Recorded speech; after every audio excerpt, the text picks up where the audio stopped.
open enough to start the most significant debate of your life and lives. So I'm here today. As you know, my name is Dalia. I come from a town called Tira. Yamama, no clue of ages, she was my student. Absolutely. He was my English. She's not that old.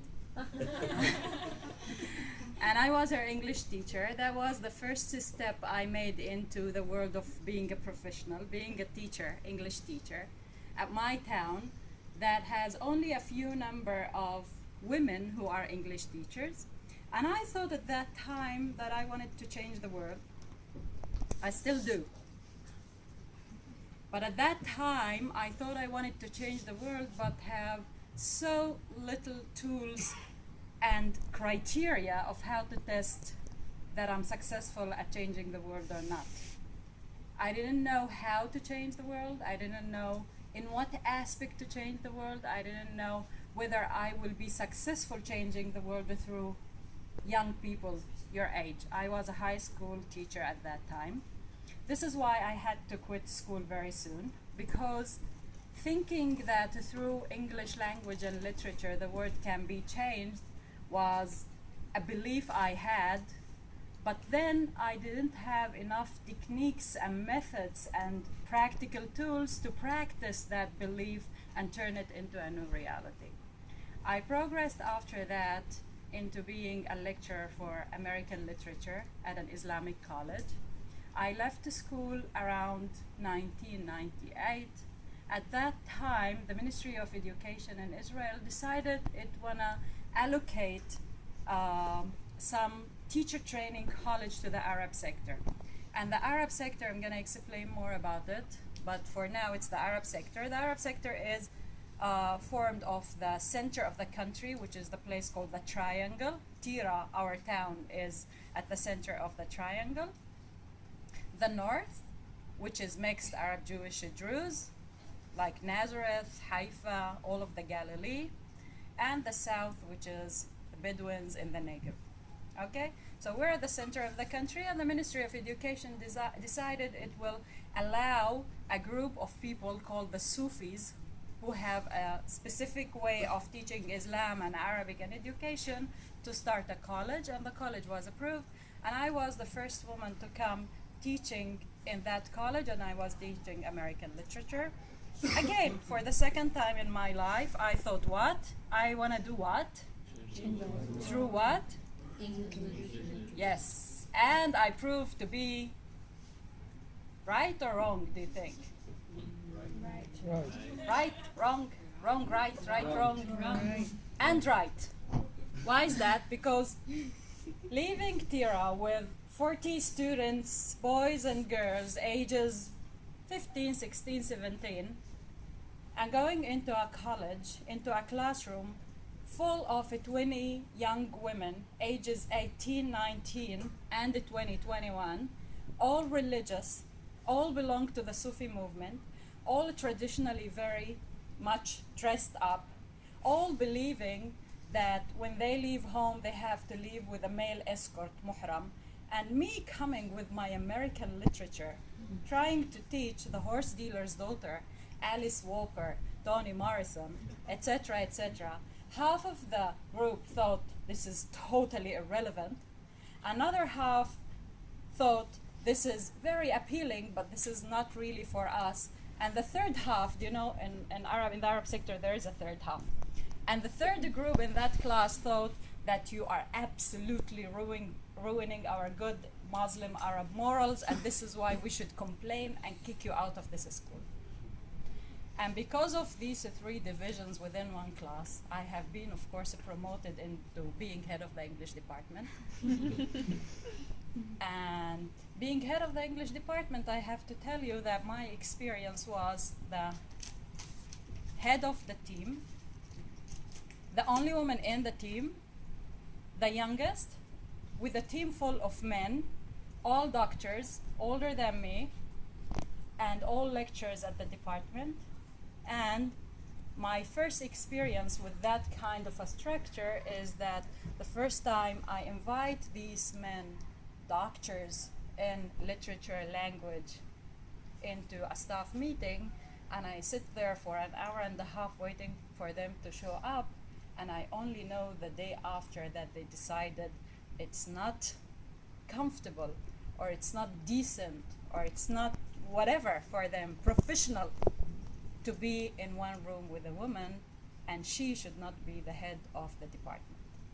And this is why I have been promoted into dean of students, the college for a while, and the acting president again, the first woman, Muslim Arab woman, and the only woman at the leadership team in that college, and the head of the college at that time.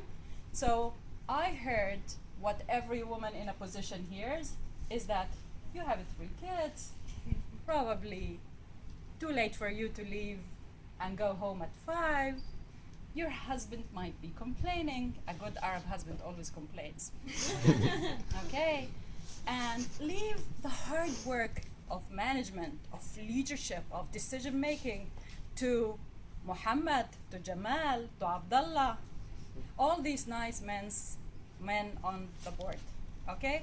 And because I decided not to leave any decision to any man on any board ever, I was refused to be the real president for a long term of the college, because I refused to be the puppet, the symbol, the nice enlightened Arab woman who is the face of a Sufi Muslim college.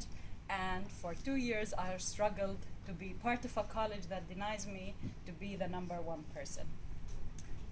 A struggle of 2 years ended up in one decision on behalf of the Board of Trustees that it's not comfortable for them as Board of Trustees and as sheikhs and men and Arabs, the center of the country, representing a religious minority or majority within our society in a Jewish, non-Muslim, non-Arab state, that I, who is not sure exactly what I represent, be the head of such a clearly defined college. So they decided that they want to give me the smallest, neutral, non-religious engineering and technology college to run, because they acknowledge my management skills, but they still not sure whether I can be the person number 1 in an Islamic Sharia college.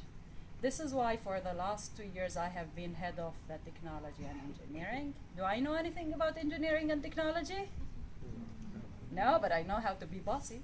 And I know how to give orders. And I know how to budget and plan and lead processes. And I know, most importantly, how to guarantee outputs and outcomes, and how to bring more students, to encourage more young Arab men and women to be engineers and technology people and scientists. I know how to present a progressive process of development when it comes to Arab education. This is what I do. Besides what I do, there is something that I love, which is schooling, which is creating schools. And I've decided more than 8 years ago that I want to start a small group of a small school that is an alternative school in the afternoon, and to teach everything in English, and to teach basically English in English. Why teach English in English? Because in the Arab schooling system, English is not being taught in English. English is being taught in Arabic. And I started the revolution of teaching English in French, in English, teaching English in English. And we started a small school with 40 kids, and now we have each year 700 something kids. And we have branches, and yesterday I was in Jordan, and we have a branch already for 3 years in Jordan, in Amman. And this school have generated another passion, to start a preschool for ages 2 to 4. And I'm faced with a lot of resistance and a lot of questions, because most Arabs think that education for ages 2, 3, and 4 is something that you do on your free time. It's not a necessity, and it's irrelevant to the development, and it might be also an obstacle in front of the development of young children, especially if you do it in English. This is why we're starting a new spirit of education, a new alternative And the alternative is growing very slowly with a lot of challenges because it's creating a new culture, a new set of values within our society. This is what I do, basically. But now I want to go back to a very important question. Who am I? What I do is very easy. Who am I? This is the question. Now, when people ask me the question, who am I answer with one thing. Are you ready to jump? Let's jump. You're ready to jump? Am I a Muslim? Yes? How do you define yourself? I was born as a Muslim woman from a Muslim society, from a Muslim family with a Muslim mother. Yeah? Yes. Am I married to a Muslim man? Yes. My kids are Muslim? Yes. Yes? Yeah. And no? No. Yes and no. Why yes and no? Because what I represent as being a Muslim woman inside Israel, being me, the way I choose not to cover my hair, the way I choose to dress, the way I dress, the lifestyle I live, I decided to choose, is questioned. Why it's a question? It's a question because according to Muslim dogma, a Muslim woman should wear hijab, cover herself, not be part of society, according to some groups in Islam, not all of them, okay? And there is a lot of negotiation around her status, social status, financial status, whatever status it is in the Quran and in the Hadith, which are the sayings said by the Prophet Muhammad. So I'm a Muslim, but when a Muslim woman, not from, let's say, Jordan, even a Muslim woman from Indonesia or a Muslim woman from Afghanistan looks at me, she says, sorry, you don't fit into that category. You are too different. A few years ago when I was in a panel with a colleague of mine who was traditional religious Muslim woman, and the audience asked my colleague, whose name was Asma, she was with a hijab and with a long dress, and they said, how can you define a Muslim woman? You know, it's a foreign audience, and the foreign audience always looks for a definition, and they ask the obvious question. So who is a Muslim woman? And she started to explain the length of the sleeve, the length of the skirt, how the hijab should look like, whether covering your face is allowed or not allowed according to different trends or groups in Islam, and all of that and all of that. And when we came out of the lecture, people from a group from the audience came to me and, we didn't know you're Christian, we're sorry, we apologize. Mm-hmm. I'm not a Christian, but according to her dogmatic definition, I have no place in that definition. So I am a Muslim, but according to other perspectives on Islam, I'm excluded from this definition. I'm excluded from this characterization of being a Muslim woman, especially a woman, not a man. A man can be mistaken for any other, but a woman should be a Muslim woman, look like a Muslim woman, covered like a Muslim woman, and acting like a Muslim woman, leading her life as a Muslim woman. How do I solve this dilemma? Easy. I borrow from our cousins, Jews. I say, if Jews were allowed to be reformative and revise and make the religion relevant to the 21st century, I want to do that too. So I started a movement of being a reformative Muslim woman. How many people are in this movement? You? Only me? Okay, but it's a movement. We're moving ahead, and I'm calling it reformative Islam. You too? You have to pay some membership fees. It's not anymore. Okay, we're leading a movement. Yamama and I are leading a movement. It's called reformative Islam. Now, I hope Daesh, the Islamic Empire kind of group, will never hear about me, because still, at this stage in life, I would like to continue living.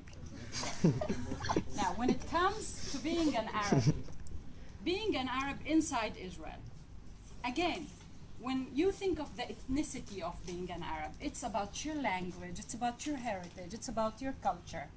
Now, being an Arab and being Israeli, or being part of the state of Israel, or staying in the state of Israel, most of the world does not know that there are Arabs inside Israel. Most of the Arabs in Arab countries, they think we have already been Jewish, turned into Israelis, already cheated the Arab cause or betrayed the Arab cause, and this is why we're not legitimate Arabs. I'll tell you another story. A few years ago, I was invited to give a lecture before all the crisis in Egypt, when things were okay, in the American University in Cairo. And I spoke about teaching poetry to Arabic students. A revolution at that time, okay? And the conference is finished. My husband was with me. We decided we want to see the pyramids. We went into the pyramids. How many of you been to the pyramids in Egypt? There are two entrances, right? One says entrance for local Egyptians and Palestinians. If you notice that? I did not notice that. Because you're not an Arab. And one is for tourists. For a tourist pays, for example, 5 janae, which is like 5 shekels, and Palestinian and local Egyptian pays only 1 janae, which is 1 shekel. It's a big difference. For a big difference, you go where? For the Palestinian local. You're not a local Egyptian, but at least you are Palestinian, right? We go there with the confidence of a couple wanted to see the pyramids with 1 janae, with 1 shekel. And of course, they ask us for what? For our passports. We display our passports, and the passport is blue. And the passport has the stamp of the State of Israel. And go convince from that point the Egyptian officials that we are really Palestinians, or we could be Palestinians, or we have been Palestinians, or we are of Palestinian heritage, or descend from a... Nothing is convincing. Talks. But my husband, whose name is Abdussalam, you know, it's a very Arab name. My name is Dalia, I can always hide, and you know. So he stood there arguing the Palestinian cause, and actually the Palestinians inside Israel are the ones who stayed, and the true Palestinians who kept the land. But then you have to pay the 5 shekels.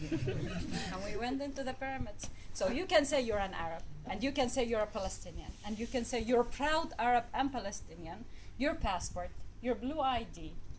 The language you speak is no longer the pure Arabic. The culture is not the pure Arab culture.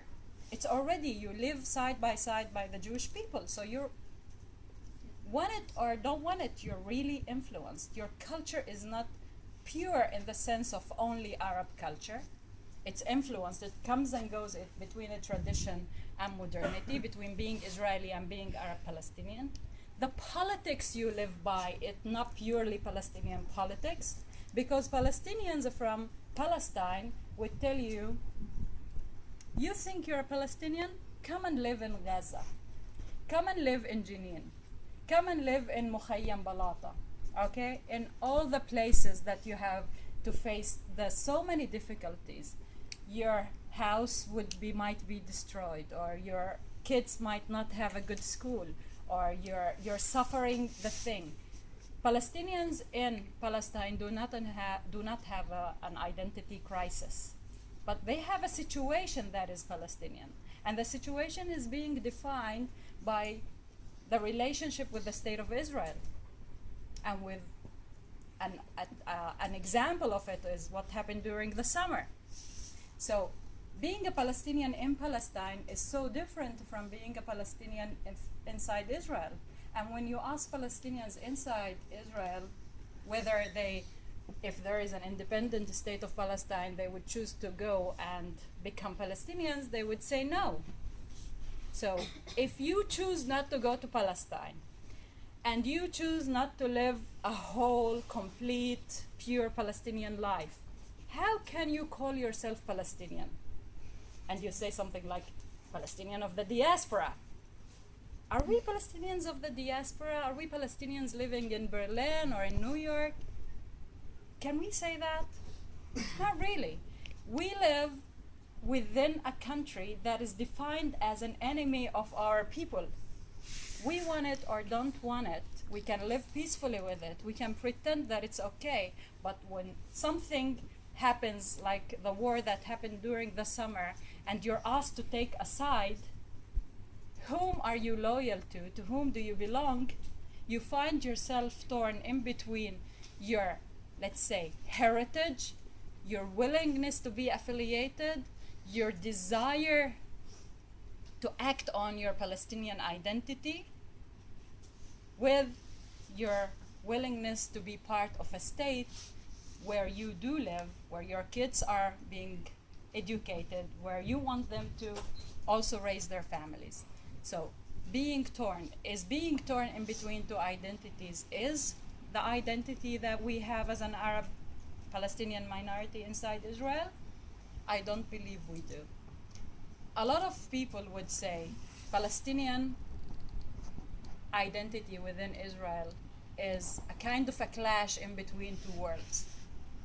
Being and not being torn in between loyalty to this side, loyalty to that side. Choosing to live in the Israeli side, affiliated emotionally and historically with the other side. It's not being torn. This is not the story of, Asian Americans, okay? This is not a story of Jewish Americans. This is a different kind of a story because this is not about being torn in between two sides.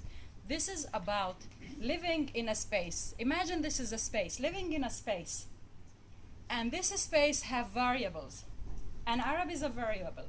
Can you imagine being an Arab in a variable? Palestinian is another variable. Israeli is another variable. Islam is another variable. Okay? Being a woman is an additional variable. Now you think these variables do clash? You think they do clash? Being Israeli clashes with being an Arab? Of course. We're in the Middle East. Okay? Also culturally, not only politically, culturally speaking. Do you think being Palestinian clashes with your being an Israeli? Aha, of course. Okay? You think your being a woman clashes with your being a Muslim? Yes. It is. Your being a woman clashes with your being Israeli? Do you think that happens? It happens because most of the time they think you're a fake Arab. Okay? Most of the time they think this is not what should, even the Israelis think this is not what an Arab woman should look like. Excluded also, or welcomed. But it's also debated. So each of the variables clashes within another variables within this space that is called our identity as the Palestinian Arab minority in Israel. But an additional clash is the clash inside each variable. Being a Palestinian, as I said, is not one variable. Is half a variable thinks you're Palestinian, the other says, no, you're not a legit. Because you're not a Palestinian living in Palestine. You're a Palestinian living in Israel. So you're already sleeping with the enemy, in a way. Being an Arab also, within being an Arab, the first half of being an Arab clashes with the second half of being an Arab, because an Arab inside Israel must be a Jewish kind of Arab, especially most Arabs now speak Hebrew as part of their Arabic, not in addition to their Arabic. So Arabs in Arab countries think you are a light Arab. They sometimes call us yogurt Arabs. You know what's a yogurt Arab? Sour cream Arabs? Okay? So this is a light kind of an Arab. This is not the Arab who's an Arab. Hooty mooty kind of Arab. Okay? Being a Muslim is the same. Now, Muslim, if you go to Jordan, you see Muslim women and you see Arab women who are not Muslim, who are Christian. You see that. So if you see certain women, most of the women who are dressed traditionally, Muslim, Jordanian, Arab women. Most of the women who do not dress traditionally, of course there are exceptions, are Jordanian, Arab, Christian women. So you can see that. Here you can see it. It's mixed up kind of variation. So being a Muslim, one half of being a Muslim criticizes the other half of being a Muslim. This is not what the true Islam is saying. And remember, I'm leading a movement here, but it's a very brand new movement. So the way I define identity, for the Arab, Muslim, and Palestinian minority within the state of Israel is a space of clashes where each component not only clashes with the other, but also at an internal conflict with its own self. the question arises. So from this inner, outer, external, internal clash, dynamic clash going on, how can you become a human being? Okay? It's very, very difficult to become a human being. Because you cannot move from one place to another. You cannot say, I am an A and I want to become an B. You have to go into that space and try to fix up, try to revise, try to make some organization, try to create a pattern within all the clashing variables, knowing that if you do not succeed to create this pattern, you will be doomed to a lack of meaning, a lack of purpose, and a lack of vision in your life. Especially whatever is happening in what we call the Arab sector in Israel is happening because of this ambivalence or this ongoing clash in between variables in the identity. Arabs in Israel cannot decide whether they are part of the state of Israel, politically speaking, culturally speaking, educationally speaking, even economically speaking, or whether they are or can be part of the Palestinian Arab world, because basically they're not allowed. Most of the borders are closed. So they are becoming a place in between that belongs nowhere. This is why economic development within the Arab sector is very, very limited. Most of the businesses are very, very small family businesses. And these businesses live for a while because they are not learning how to go on with the multiple changes that going on in the finance, economic, and management world. They stay. Why most of the businesses are family small businesses? Because the culture is structured around families. Because Arab life is structured around big families. How many of you come from big families? Like I'm saying 10 and above? Parents and children? Yes? Immediate family? 10 and above? So there was time when immediate families were 10 and above. That was during the 50s, the 60s, the 70s, the 80s, even the 90s. And these families still exist. These families still exist. The local economy, the local politics, the elections, the structure of decision making in Arab towns, the structure of allocating resources in Arab town is very much decided by the big families and influenced by this structure of big families. Now there is a trend of changing. More people are educated. More people have do not have the big lands that big families used to have. This is why they have 2.5 kids in the immediate families. But still, the culture, the values, the influence is dominated by the big families. Big families decide on the internal politics, who is the mayor, who decides what, where the land goes, who decides on the election, and who marries whom, basically, but also influences the structure of the economy because most of the businesses are family decision is the right of the father to make. And when the father is not there, what happens to the family business? It almost disappears. A year after a year, there are conflicts in between brothers, basically brothers, because the sisters are outside this domain of the family business, and the businesses disappear. Now, there are processes now on the side of the State of Israel and what is called the economic development for the minorities, that is part of the Prime Minister's office, to try allocate resources and a lot of educational programs to help the Arab sector move from a traditional economy, family economy, into advanced Israeli economy. And when there is a process like that, those people who sit and talk and really allocate enough money at each stage of the process to try to move the sector from one place to another, they face different obstacles. Obstacle number one, as we said, is the structure of families and how to overcome that structure into a more open organizational structure, enabling everybody. Another thing is the fact that half of society, the women, cannot go places, are not mobile, And cannot if you wanna travel go- regularly to a workplace in Tel Aviv. You have to wake up at 4 a.m. and start, going through the desert, like a crusade, in order to get to your workplace. So this is how it is. Like, the women are ready. The women want the money. They want to be employed. They have the education. There are no public transportation. They need money to buy a car. If they come from an established family, educated family, no problem. How many families are educated? This will lead me to the other aspect. Are you following? Mm-hmm. I'm jumping. I said jumping, remember. Now we're jumping. When you were talking about this transportation, is it just only for Arab countries or for Israel as well? I'm speaking about Israel now. About Israel? Yes, I'm speaking about Israel. I'm not speaking about Arab countries. I'm speaking about Arab towns inside Israel. Now, why most of the families are not educated? How much time do I have?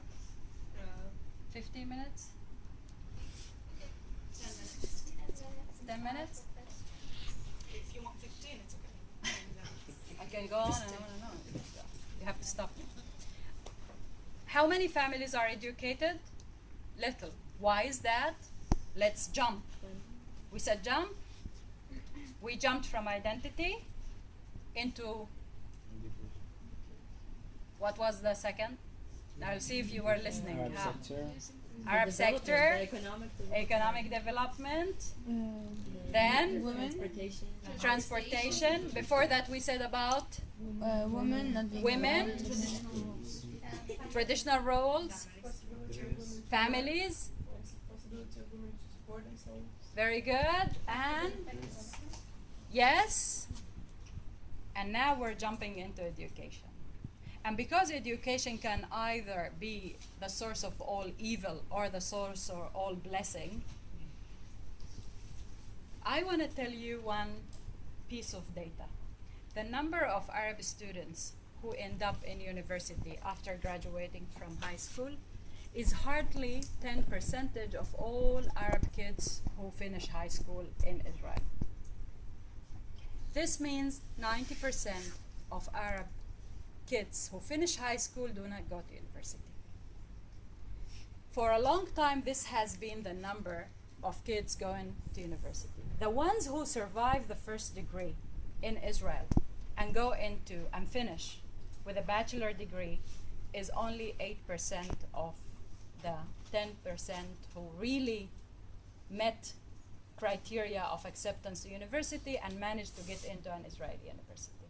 When it goes to second degree, this is reduced to 6%. When it goes into PhD, this is reduced into 4%. When you look for data around the professors, our professors working in Israeli university, it's only 2% of all the 100 graduated, for example, at 2012. Why is that? There is a triangle of reduction when it comes to education.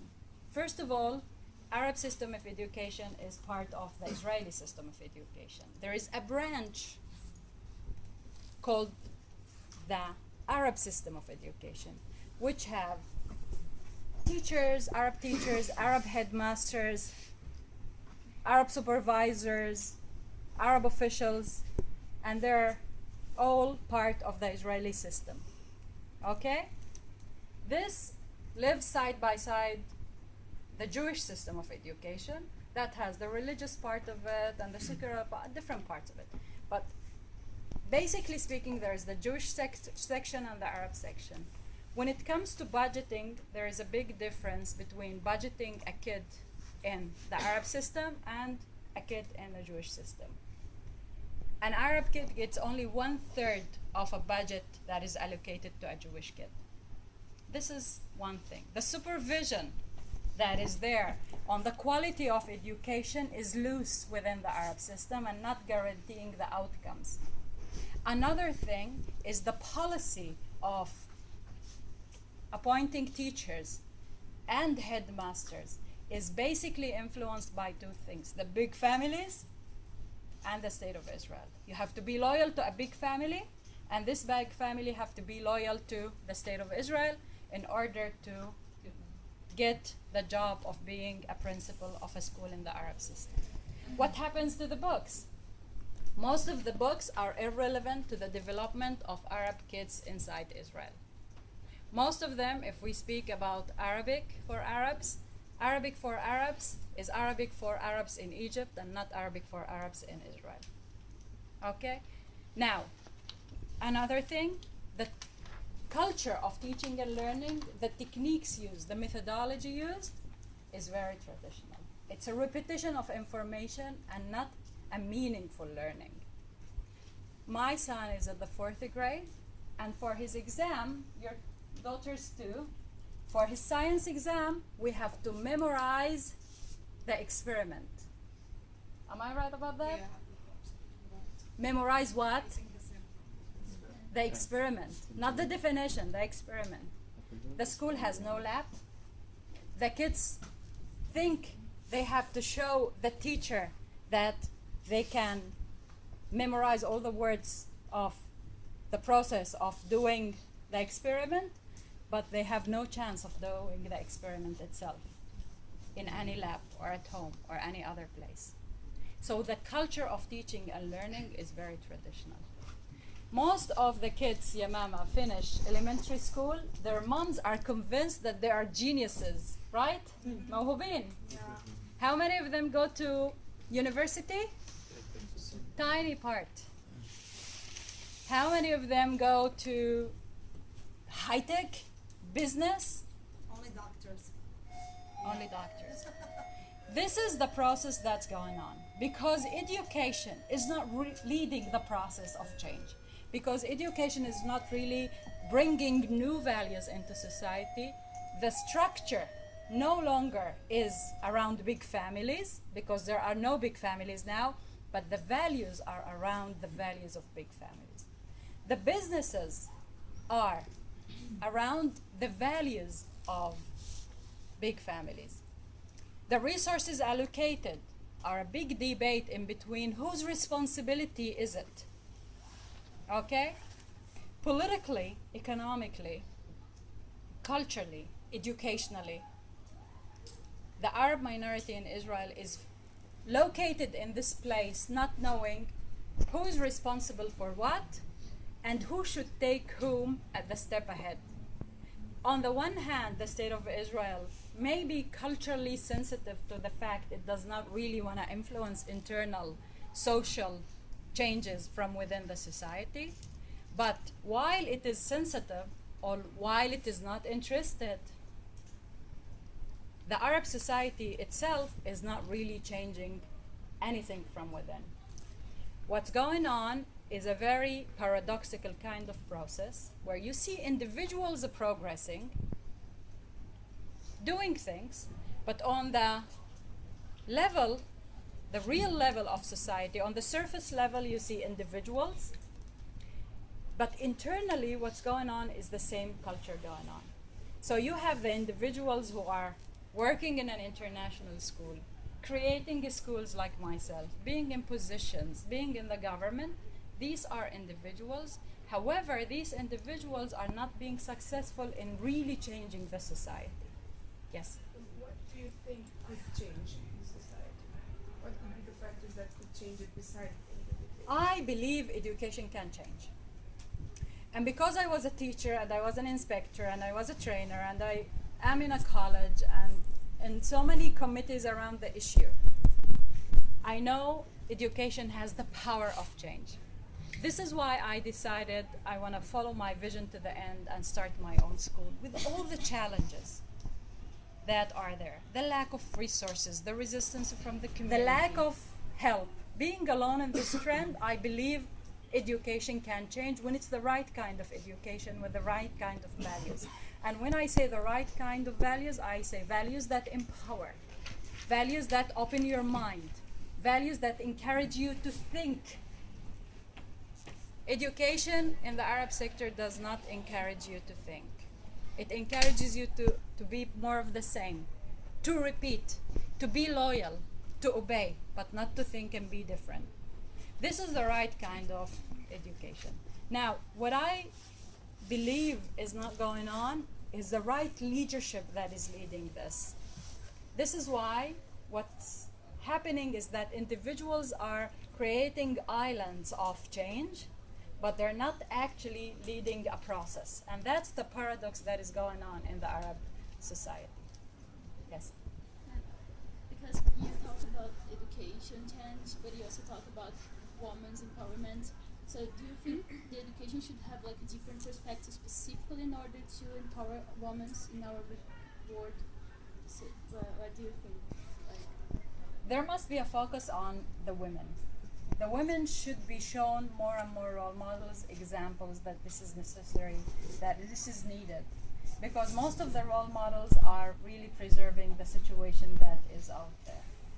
There is a focus that must be put on material empowerment program, thinking programs for women in particular. Now, I employ a lot of women around me, and I see this very, very clear. Women themselves keep asking the questions whether they want to be part of the world or not. It's not that it's now, when thinking of women and the Middle East and Arab countries and Muslim countries, most people think that there is the Arab man, the beard, the dark face. He looks like an Arab man, and he's, oppressing the woman. This is what most people think. I'm telling you, Arab women no longer have this strong man who's oppressing them. But they have already internalized that man. It's part of them. At this stage, now 20 years ago, I thought like all Arab men are oppressors. And it's because of them that no Arab women are progressing. I have a wonderful father who thought like education is the most important thing and being part of the world. And I have a wonderful husband who's also with me doing whatever I'm doing. But 20 years ago, I thought it's only because of men, Arab men, who are holding this, how do you call it, the stick, and they're keeping women in their places. I am telling you, the situation is not like that anymore. But the situation is even more dangerous than this inside Israel. And say your name, introduce yourself. My name is Emir. Something came into mind. My mother's from Taiwan, so it's very near to here. But I had a question. The education system, your alternative education system, would it be would it be following a certain system, such as IB, Bagut, or whichever? Would it be your own system, or would you Now, adopt I it? did something ridiculous, I have to admit. I did something ridiculous that stems from my ability that I have a solution to all the problems in the world. Give me the Palestinian-Israeli solution problem, I'll solve it. Which reminds me of another story. I was invited to Brussels for an EU program, and we had to meet officials. All officials in the EU, what they focus around is the Palestinian-Israeli problem. And he said, it's sad what's going on in between Israel and Palestine and all these negotiations. Amal is an Arab name, means hopes. And Amal is the teacher that is going to teach the kids English in this program for 4-year-olds.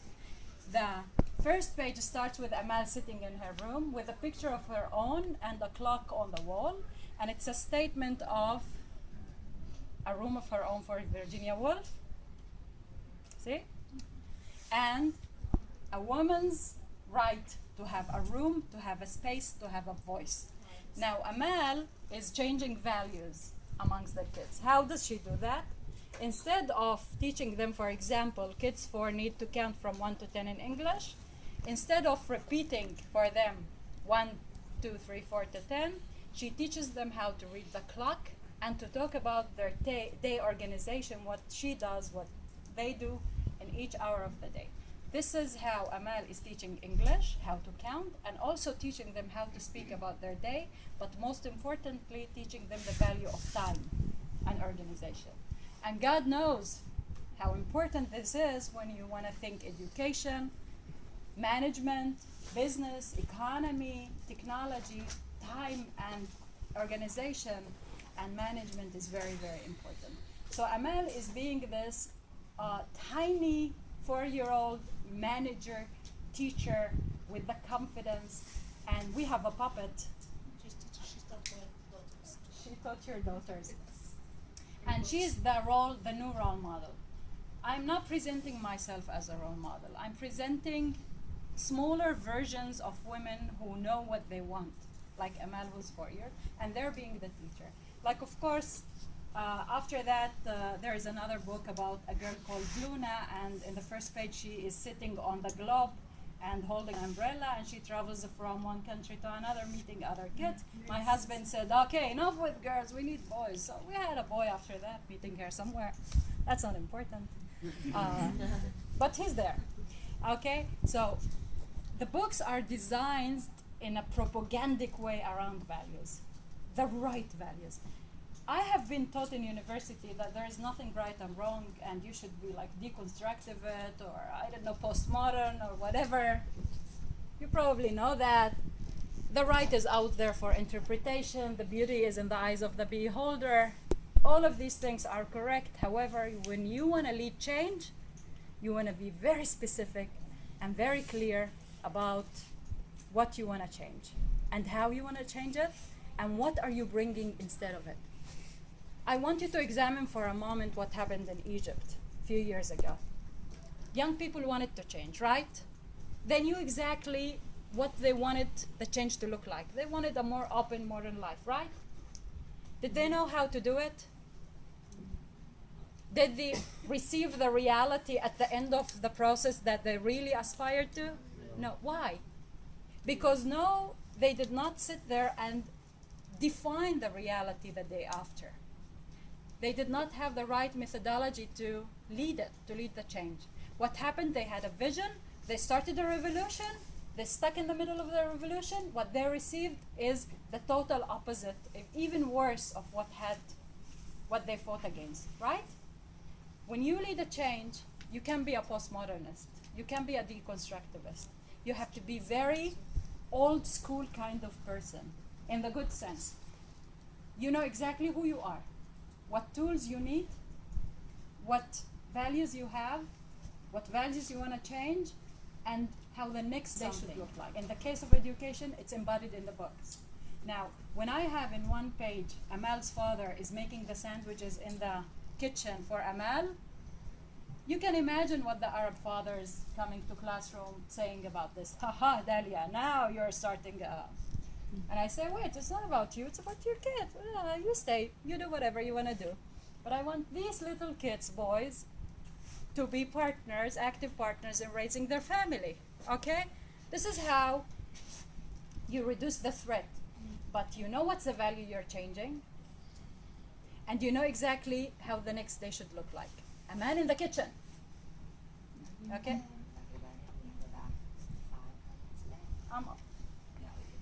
I'm done, but the questions? Questions and everything. Okay. So please. My name is Dalia. I'm from Community. And what I'd like to point out is like back at home, we also have this really thin line where we have to stand to be like socially accepted. So in the left side, you can see when your, let's say, affective and sexual life it's not enough, so you're not accepted. And the right side is when your sexual and affective life is too much, so you're not accepted. And this, there's an internalization of man oppressing us. We also have it. It's not at all exclusive to our context. So what I'd like to ask you is, what's your opinion on hypersexualization? On? Hypersexualization, like showing too much of your sexualization, like really this advertisement on really young girls showing off too much that's not appropriate for their age, just exposing constantly sexualization everywhere. I think it's distracting. Distracts girls from what really matters. Now, to connect it to our subject about Muslim girls, and this is my school. This is a guy I recommend he comes, and I said that Jafar Farah from the Equality NGO Musawa, a great guy who lobbies for human rights for Arabs. Very positive guy. Here is another, for example, let's say the two women for example, I know very well who started preschools in Nazareth around education, different education, liberal education.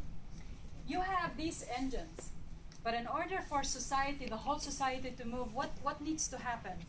They have to come, and one, moves with the other. Can you imagine? I drove very badly. Not puzzle. It's like an engine. They have to move in a way. Move each other. When this moves, this moves, this moves. Yeah, the same rhythm. Cycle. They're part of a whole system. They're part of a whole system. So this is here, this is here, this is here. This moves in its own orbit. This moves in its own orbit. But if this came here and it moved, and it makes this move. Can you? Yeah. We need somebody It's a from chain physics here. reaction. I don't know what. Okay. You need a system. You need a system here. You need wheels. You need a system. You need an engine. You need parts of a car connected to each other for a car to move. If there is one wheel and it's connected to the car, does not mean that the whole car can move unless you have all the four wheels connected to the engine, right? And other parts connected. This is a system. What lacks in the Arab society is this system. There are individuals, there are wheels, there are sources of energy, there are sources of change. They're not connected to each other because each one thinks he's alone or she's alone in whatever he's doing. What needs is a whole leadership. Why do I think I still believe I can change? Because if I started with 30 kids and I have 700 kids and I see how they're developing, I know there are 700 kids out there that believe differently. And I have the ability and I'm privileged to influence their lives and what they think. And I can see that. When I have a group of 10 girls now age 12 and they decided they want to write a book of poetry in English because this is what they want to create, and they put their picture on it and they want to take it to places, I feel very proud because they're only 10 girls, but I know there are 10 individuals out there that have different set of values. And this only grows. I wish I was the leader of the whole Arab sector and I have the political ability and the economic resources and I don't know what, but I don't. But that does not mean I want to give up on what I believe in. I do it slowly and in smaller numbers, but I keep doing it. Yes. Do you have school fees, or can anybody come to your school? Yes and no. We have school fees, but also we have a fund for underprivileged students. So we do both.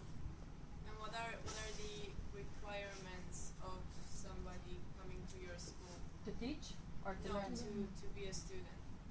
Just to want to be a student. So everybody, like whoever wants to join your school, Yes, is they're able to do it? really welcome. We do things that are unorthodox. For example, our students come and they have to take classification exams. Let's say a girl comes and she scores low on her classification exams and she starts crying. They cry because it's very personal to them. They see themselves in this where we have 3 levels for each group. We have the B basic and A advanced and D excellent. So most of the students come and they know that there is some vision, some progress, some system they go up to, and it's part of their pride of belonging to one group or the other. And they score low, so they go to the basic. And the girl insists that she can do it in the advanced group and she should be given a chance, and she starts crying, probably because her friends are in that group, and she wants to show that she can do it. What we do, which is not really professional, I allow her to be in that group with the condition that she has an amount of time where she can prove that she belongs, but she's given the chance. There are students who went into groups above their level, and in 1 month or 2 months, because they were so eager to belong to that group, because it's a lot of pride and thing, they did it. And there are kids who went back to the first group, but this is, you're willing to be a student and learn, this is the concept we encourage. Yes? I'm just going to ask a final question, and I know that some of you still have questions, but you can approach Dalia afterwards because of class time. How do you think the people of Tira would react to a female mayor, and would you ever consider running for mayor? My father I should go to the elections next time, but but it's only my father. I think they're not ready yet.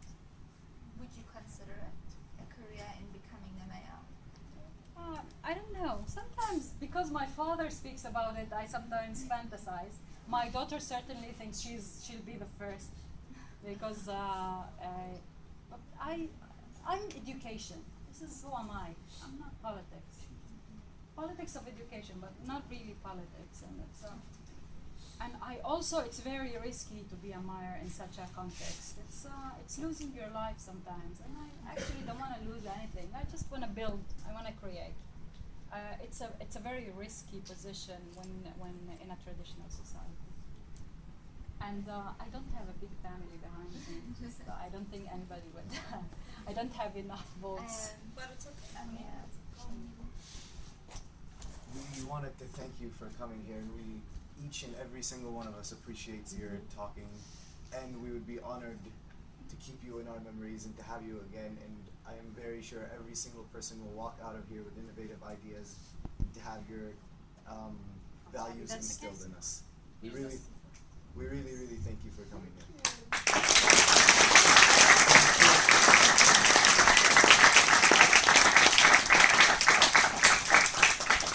Thank you. I actually enjoyed it a lot. You're very smart. I could see that from your eyes, audience, and also very interested, and I appreciate that. Thank you very much. Thank you.